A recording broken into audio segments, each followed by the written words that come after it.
দোস্ত, দেখছস, রাস্তায় নামতেছে 11 দলের জোট। হ্যাঁ দেখলাম, কিন্তু আমার মনে হয় এই আন্দোলনটা যতটা জুলাই সনদ নিয়ে বলা হচ্ছে আসলে ততটা না।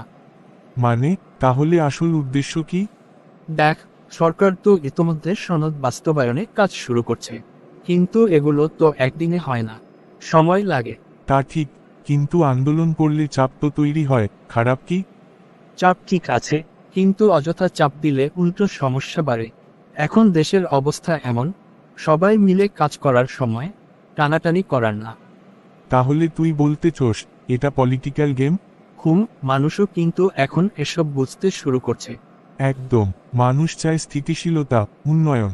বারবার আন্দোলনে জনজীবন নষ্ট হলে কারো লাভ নাই। তাইলে এখন দরকার কি? সহযোগিতা। সরকার আর বিরোধী দল একসাথে কাজ করলে দেশটাই এগোবে।